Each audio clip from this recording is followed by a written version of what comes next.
Yeah. Cool. Good morning. Can you all hear me? Great. Nice to see so many people. Arrived already said early in the morning. My name is Michael Stein, or Michael if you want. Doesn't matter. So what I'm telling you today is mainly for those who have not much press experience, who are developing games but don't know how to handle their stuff so they can properly deliver it to press people so they can just easily work with it. Because if you don't do that, if you're not able to deliver your stuff in the proper way, you might probably not be covered at all. Because people who are writing about games, especially the websites that are focused only on adventure games and narrative-driven games, are doing that in their free time. And Michael, free time. Sorry, can I bring you to this side of the screen so you can be seen on the live stream? So okay. Where was I? Yeah, do it in their free time. And free time is rare time, as we all know, because also for you as developers, you want to develop your games instead of doing PR work and writing mails all the time. And from my side, sometimes I get emails like this. This is Michael. Get your mail address from AdventureX. Here's a link to the demo of a game. Would be great if you write about it, and then I get a link to a zip file called demo zip from a guy I never heard of. So you have to know when I do my mails, I usually have 20 or 30 mails, and then the only thing I can do with that email is click that link and then go to the next email, because it will take some minutes or even longer to download it. And after that, I will have forgotten about the mail, because I don't know any name, I don't know that guy, and I have a file in my download folder called demozip, together with 20 others that also called demozip. So I will not find it again, and that's a big issue. And there's just one thing that this guy had to do right. Instead of sending me a link to his demo, he should have sent me a link to his press page. Because if he has a press page where all the information about his game is stored, including his screenshots, his videos, his link to the demo, all the information about the studio, about the game, then I would have everything I need. I don't need to send him an email, ask for details. And that's what you should have, because you only have to set it up once, and then you can use it again and again. It's not much work. There are different solutions to do that. One single solution is from the Dutch developer studio Lambert. They have built a template for a press page.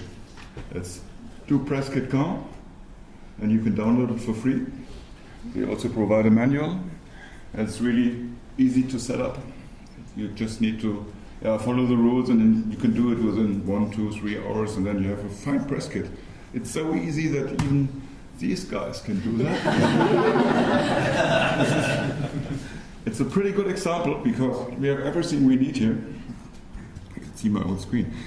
We have the studio name, where they are from, when they want to release their game, on which platforms. Pricing is missing because it's not released yet. Oh, the game will be released on the 7th December, and they are here. You can play it outside if you didn't yet do it. It's great. So if you set it up that way, then you have a good solution. But still, you have to remember there are some traps. One of it is you can embed a video on this page, and people can click it and play it and see it, and that's nice. They also have included a YouTube link, but what they also did is including this MP4 there. That means I'm able to download the video and put it to my own channel. And that's something that people often forget, because the people that read our website and those who are on our Facebook page and our Twitter page are not necessarily the same who are viewing our YouTube channel. And if we only link the YouTube link, then we don't get all the people. So it's your decision if you want to do that. There is also one problem with providing these video download files. The moment you do it, you cannot change it anymore. So if you are probably planning to revamp your whole graphic later, you will not be able to remove download the videos from other people's YouTube channels if you have provided them the link to the file. So you have to choose wisely what you have to do at that moment. If you think this is your final graphic and this is a trailer you want to spread all around the world and you don't want to change it again, then you can provide a file. But what's much more important is that you provide a link to an archive with your screenshots. That's a really, really common mistake. Often people set up these press pages and they forget to include a link where you can just download the assets. And then I have to write back and I have to ask them, can you send me a screenshot package? And then they answer me, can't you take it from Steam? When I'm trying, has everyone ever tried to download a bunch of 20 screenshots from Steam, from a single page? Did you ever try that? You have to click every single image and then you have to click on the full-size button and then you get a new tab and then you have to right-click it and save it and then close the tab and go to the next screenshot and do the whole procedure again. You will not do that 20 times. Nobody will do that 20 times. They will not do it 3 times. They will either ignore your game or take just 2 screenshots for their website, or they will ignore you at all and you will never know. And this is why it's important that you have such a download link there. And it's not much work. And you don't have to even do a zip file. You can also put your stuff on Dropbox or on Google Drive or something like that, because you can automatically create zip files from every position in the structure. And the structure of that file is also important. Here you have folders inside of that zip, and that's important that you do not mix up the artworks with the screenshots, because some sites have different screenshot and artwork galleries. And if you put your screenshots all in one folder, it's up to the people who receive it to sort it out again. And that's also a lot of work. The logo folder can contain your logo for the game, for your studio, also key art. For key art you should do it in different formats. What is also a good idea is to have such thing like a packshot graphic. Even if you do not plan to do a retail release, it's nice to have it for the websites, because they are using it on their websites just to make it look fine.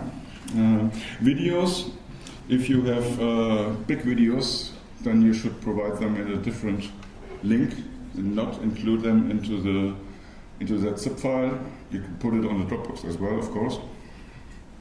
And when you have done all this, if you have a press page that's working and a press kit that's working, then you're actually fine. You set it up once, and every question you receive, you can just send out the link to your press page. That's all. And you save a lot of time that you can spend for other things if you only do it once right. So now that you've set up a kit and a page, you're prepared, but that doesn't mean that anybody knows about your game. So you have to tell it to the world, and that's what you do with a press release. Oh yeah, just one thing. You can also, if you have different languages, you can add subfolders, and also if you have different platforms, that's optional. You can do that however you want, because that's of course a lot of work to do. If you don't need that, you can leave it away. But important, again, don't call it just press kit zip, because it's actually the same with the demo zip. If you don't name it right, if your name is not in the file, people won't find it again in their download folder. So keep in mind to do that. So press release. It's not nice to have press releases for the same game every day. You should choose wisely when you want to send out a press release. There are some milestones where you can do that. For example, if you announce your game for the first time, that of course makes sense. Or if you have a gameplay trailer or a documentary or a public demo version. In a perfect world, you would have that all on the announcement and put it together in one press release, because then we have something to write about it. It doesn't make sense to send out a press release if there is only one information inside. If you have more information inside, then you get better coverage for it, and Then if you have announced your game and you didn't do anything for a few months, then you can do a press release for new screenshots. If you have worked a lot and have a bunch of new screenshots, you can do that just to tell the world the project is still alive, we are still working on it. So it's not dead, just to show there is something new. And of course, release date, release trailer, the moment you go live with your game, it's worth a press release. Or if you have released it, if you port it to new platforms, that's also nice, because there are websites that are only reporting about mobile games, console games, and they probably have ignored your older press releases, and then because it wasn't interesting for them, and now it is, so you should tell them we have it now for your platform. A special thing is Steam Greenlight campaign. This is also something you should do a press release for, because you need the votes. Does anybody know what Steam Greenlight is? Anyone who doesn't know it? Okay. Or crowdfunding campaigns. For crowdfunding campaigns, I would recommend to inform press 1 or 2 weeks before you do the campaign. That's very important, because as long as you are not Tim Schafer or Charles Cecil or L.O., it wouldn't be a real surprise for the press if you come up with a Kickstarter you've never announced before. If you are an independent developer who does its first game on a crowdfunding campaign, then you should contact your press people before and get feedback. That's very important.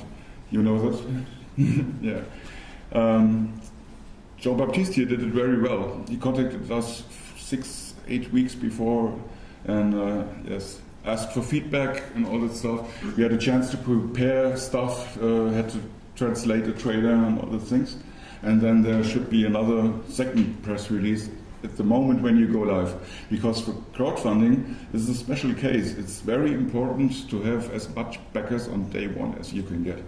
The more backers you have on the first day, the more backers you will get during the campaign. If you fail in the first 2 or 3 days to get enough backers, you have no good chances that your crowdfunding campaign will be successful. And where can you place the press release? Of course, related websites, relevant websites should it be, okay, and magazines, of course. You should have it on your own website, because when people come back to your website, they should also see all the press releases. That's interesting. And then there is GamesPress.com. That's also a nice site where you can submit your own press releases. And they do a daily newsletter. They send out to hundreds and thousands of press people. So if you go to GamesPress.com and look at it, you can. You don't even have to register, I think. You can just send it in. But I'm not sure.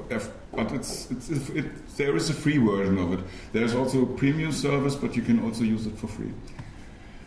And then there are these websites for adventure games that you should contact directly. That's Adventure-Treff, of course. Another big one in Germany is Adventure Corner and Adventure-Net. Then we have the English ones, Adventure Gamers, Game Boomers, Just Adventure, Mystery Mania, Adventure Lantern. In Spanish language, there's AdventureX here. I hope I pronounced it right now. And Adventures Planet in Italy, and Adventure-Treff Advocate Greece. These are the important ones. So how should it look like? I went through the latest press releases that I found, and that was a really good example. That's the press release for Silence for the Delic Entertainment. They have released it on Tuesday, and this is one of the press releases that contain everything that you should have in yours. First of all, you should declare it as a press release, because this is an agreement. The moment I read press release on top of it, I know everything that is written below is something that you agree to be published. There is no discussion about it. You cannot come back to me and say, hey, you leaked something or you spoiled something. No, it's just official, because it's a press release. After that, you can have a very quick and short message what the press release is about. It's actually here, Silence out now, and then a bit longer description why you do that press release.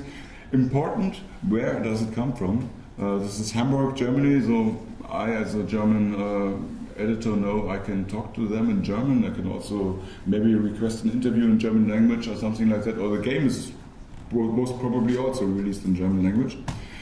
Date, very important. Sometimes they get press releases that are 3 or 4 or 5 days old. So if I don't know when they come from, I cannot send out a news post and say, yeah, this has been announced today, because I just don't know it. And very important here at the end, the link to your press kit. That's what they did.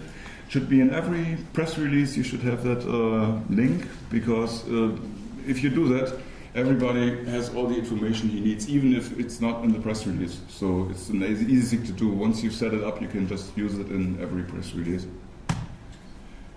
There's some other solution you can do. This is from Christopher Prendel's story-centric engine, the press assets page. Here he collected everything he's ever done, screenshots, videos, press releases, what else? Demo versions for all his games, and this is like an archive. These are sites that I will bookmark, because I know this is maintained by the developer, and he will add things all the time. And even if I don't know what he's currently doing, and even if I don't know get his press releases, I can always go back to this press asset site and see what's been released next. It's also important that every entry has a date there, because sometimes I come back and I see, oh, it has been a video released 2 weeks ago and I don't have it, so I can just grab it from there, upload it to my own site, and then I'm fine. So, thank you. I hope there was some useful information for you.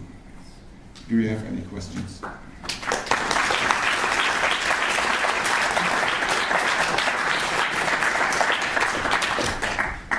No questions? Yes, question. I imagine you get hundreds of these emails a day. Yeah. Are there any good ways to make yourself stand out without lying or anything like that? I don't understand your question. When you have hundreds of press releases or information from developers Yes. a day, how do I stand out in your eyes? How you send it out, and I would focus on the sites that are only relevant for you. That's the first thing. And then the rest is our job. But the less we get, of course, of emails that we are not, for games that we are not writing about, the better for us. But that's in our responsibility. You can send out your press release whenever you want to everyone. So it's not your fault if they don't need it. Thanks. Yeah. Anyone else? No? So you advise to just include a link, or do you suggest to include also a download in the email? I would include a link. So if you only have a bunch of 5 screenshots that are together maybe some 2 or 3 megabyte, then you can also include it into an email. But that's traffic. Not only for you, it's also for the people that have to download it. So a link is nicer. People can decide if they want to have the video, or if they want to have the screenshots, or only the information. And then they can download it from there. Michael, what would you the best time to send your press release before the actual launch of the game? What time do you need? Like 1 week? 1 week is nice, yeah. Okay. Because then we can create a screenshot gallery on our side. And Will a quick reminder on the launch day? yes. Okay. Yeah. Yes. Okay, thank you.